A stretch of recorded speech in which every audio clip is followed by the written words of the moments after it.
Hi guys, मैं दीपक प्रजापति आप सभी को अपने YouTube चैनल दीपक मत क्लास में स्वागत करता हूँ। आज का जो टॉपिक है शंकु। इसके पहले मैं शंकु के कुछ सवाल करवाया था, 1, 2, 3, 4 तक सवाल करवाया था। आज हम लोग 5 नंबर सवाल देखेंगे। चलिए दोस्तों सवाल शुरू किया जाए। मैं सवाल पढ़ रहा सुनिए। किसी लंब वृत्ताकार शंकु का आयतन 100 पाई घन सेंटीमीटर एवं ऊंचाई 12 सेंटीमीटर होने से शंकु के समतल का क्षेत्रफल एवं तिर्यक ऊंचाई ज्ञात करो। दोस्त हमको आयतन दे दिया है और एक आयतन मुझे पता है। मैं आप लोग को हमेशा बोलता हूँ अपने कॉपी से बोर्ड पर या किताब में जो सवाल दिया रहता है वो हमेशा बोर्ड पर या कॉपी में चुके में लिखा जाता है। देयरफॉर लिख देंगे, लिखेंगे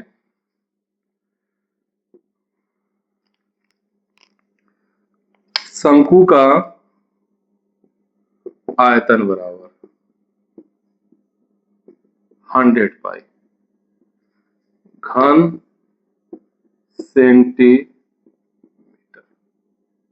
ये दे दिया है घन सेंटीमीटर, ये लिख दिए घन सेंटीमीटर एवं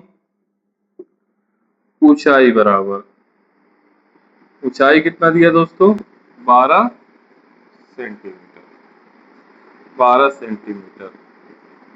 तो ये दो चीज हमें पता है, मगर आपको बताओ शंकु का आयतन का फॉर्मूला हमें पता है तो हम लिखेंगे इसलिए एटीपी। क्या लिखेंगे? इसलिए एटीपी, इसलिए एटीपी। एटीपी भी जब आएंगे शंकु का आयतन का फॉर्मूला क्या होता है 1/3 पाई आर स्क्वायर एच बराबर 100 पाई। यहाँ से पाई पे क्या हो गया खत्म। यहाँ और लगाएंगे क्योंकि बीच में बराबर है, 1/3 उतार दिए, आर स्क्वायर जैसा तैसा उतार दिए, एच का मान कितना था 12, हम लोग 12 लिख देंगे और ये जैसा था उसे उतार दिए। 3 चौके 12, 3 की टेबल में 12 कितना बार में आएगा 4 बार में, तो हो जाएगा ये 4r स्क्वायर 100। दोस्त यह बता रहे हैं। अब क्या करेंगे और लिखेंगे, और लिखेंगे और 100 बटा में 4, इसे काटेंगे 25 बार में, 2 दूनी 4 और 2 चौके 8, 5 चौके 20, 25 बार में कटेगा। आर यहाँ उतारेंगे, रूट ओवर चढ़ाएंगे 25, इसलिए आर बराबर हो गया 5। दोस्त मुझे बताइए तो आपको एच पता चल गया, आर पता चल गया, क्या पता नहीं है तिर्यक ऊंचाई। तो तिर्यक ऊंचाई कैसे निकालते हैं दोस्त? तिर्यक ऊंचाई बराबर, तो तिर्यक ऊंचाई कैसे निकालते हैं दोस्त? फॉर्मूला क्या होता है root over H square plus R square. H कितना है दोस्त मेरा 12 का होल स्क्वायर प्लस 5 का होल स्क्वायर, ये हो जाएगा 144 प्लस 5, 144, 5 से होता 25,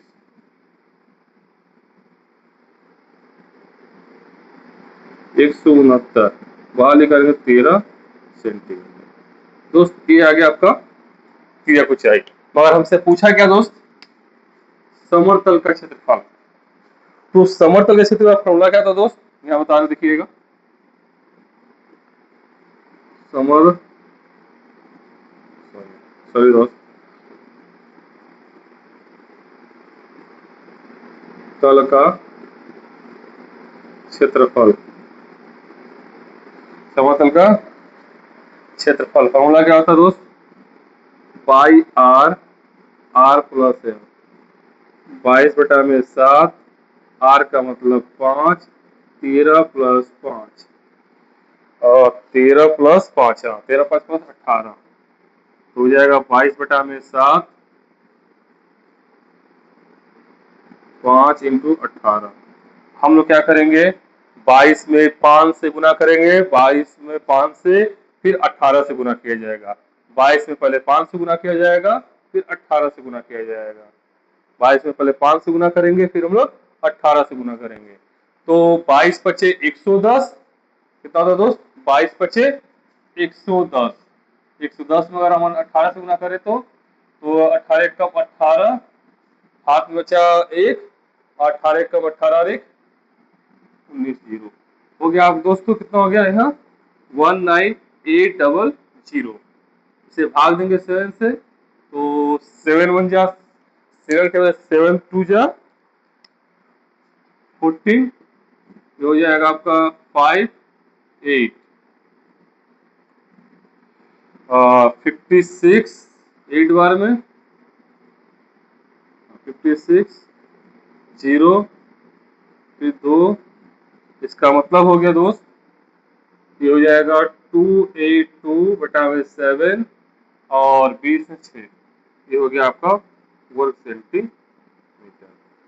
दोस्त अगर आप सभी को अच्छा सा समझ में आता हो तो ज्यादा से ज्यादा मेरे वीडियो को शेयर सब्सक्राइब कमेंट करते रहिए।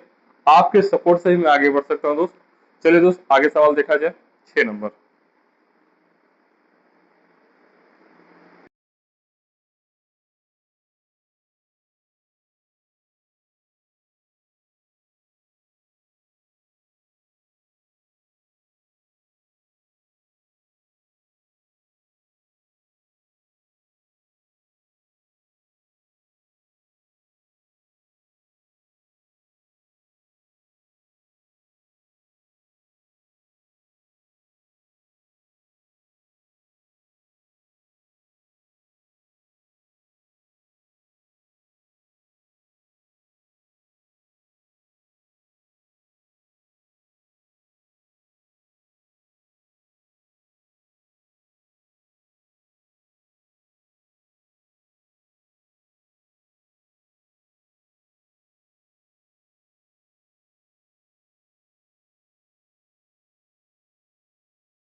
5 का योग है 17, 217.5 मीटर।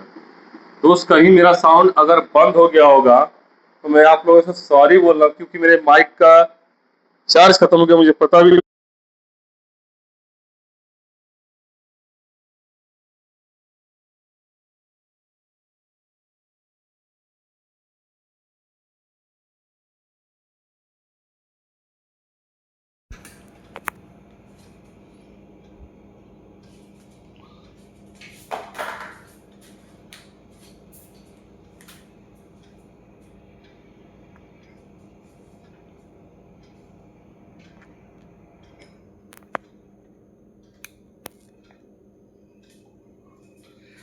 तो दोस्त देखिए, यहाँ आधार का व्यास दे दिया है, 21 मीटर हम निकाल लिए हैं।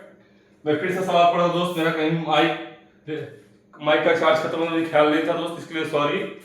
जहां तक मेरा साउंड पहुंचा होगा उसके बाद से जहां साउंड कट गया होगा, अगर आप लोगों को प्रॉब्लम होता हो तो मुझे कमेंट करिएगा, मैं आपको समझाने की कोशिश करूंगा। चलिए इस सवाल को मैं फिर से समझा दे रहा हूं। बोला शंकु का आधार का व्यास 21 मीटर दिया है, ऊंचाई 14 मीटर हो, तो 1.5 प्रति वर्ग मीटर की दर से पार्श्व तल को रंग करने में कितना रुपया खर्च होगा पूछा है। आधार का व्यास दिया था 21 मीटर, इसका अर्ध व्यास हम निकाल लिए। ऊंचाई दिया था 14 मीटर, तिर्यक ऊंचाई निकाल रहे हैं 17.5। हमसे पूछा है पार्श्व तलों का क्षेत्रफल, इसलिए पार्श्व तलों का क्षेत्रफल होता क्या दोस्त, पाई आर एल। क्या होता है दोस्त, पाई आर एल। क्या होता है, पाई आर एल। पाई का मतलब आप लोगों को पता होगा 22/7। आर हम लोग को दिया हुआ है 22/7। आर को लिख सकते हैं 21/2 इंटू 17/10। काटा जाए 7 3 21। अब कोई कटेगा दोस्त, देख लीजिए, ये कट गया 11। अब कोई कटेगा नहीं। 175 में हम लोग क्या करेंगे, 3 से गुना करेंगे, जो आएगा 175 में पहले 3 से गुना करेंगे, फिर 11 से गुना करेंगे, जो आएगा फिर हम लोग 10 से क्या करेंगे, भाग। तो 175 इंटू 3 करेंगे कितना हो जाएगा दोस्त, 175 इंटू 3 तो हो जाएगा 525।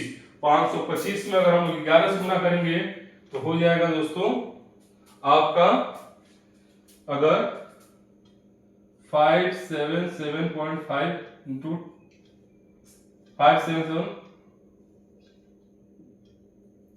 बटा में 10, इसको निकालेंगे तो हो जाएगा 1, इसका हो जाएगा 577.5 वर्ग मीटर। ये रहा दोस्त आपका आंसर, ये आ गया। मगर हमसे क्या पूछा है यहाँ पर, 1.5 का प्रति दर से खर्च रन करने कुल खर्च बराबर कितना लगेगा। तो उसका दोस्त लिखेंगे, यहाँ पर लिख रहे हैं, ऊपर लिखेंगे, चूंकि 1.5 रुपया प्रति वर्ग मीटर के दर से रंग करने में कुल खर्च बराबर 577.5 इंटू 1.5 मल्टीप्लाई करेंगे तो दोस्त हो जाएगा आपका 806.5 रुपया। दोस्त जहां दोस्त मैं आप लोगों से सॉरी बोला, क्योंकि मेरा माइक का चार्ज खत्म हो गया, मुझे पता भी नहीं था। जहां तक मेरा साउंड गया दोस्त, उसके बाद से अगर आप लोग कुछ भी समझ नहीं आए तो मुझे कमेंट करिएगा, मैं आपको वहां से सॉल्व करना सिखा दूंगा, बता दूंगा। मैं दोस्त आप लोगों से काइंडली रिक्वेस्ट है, कम से कम 1000 सब्सक्राइबर कंप्लीट करो यार, कम से कम 1000 सब्सक्राइबर आप सभी से रिक्वेस्ट है। और उन बच्चों को मेरा वीडियो भेजो जो बच्चे मैथ में कमजोर हैं, कम से कम आपके सहायता से और मेरी सहायता से मैथ सीख सके और आगे बढ़ सके। दोस्त आप सभी को मेरा वीडियो देखने के लिए तहे दिल से धन्यवाद, शुक्रिया, नमस्ते, जय हिंद।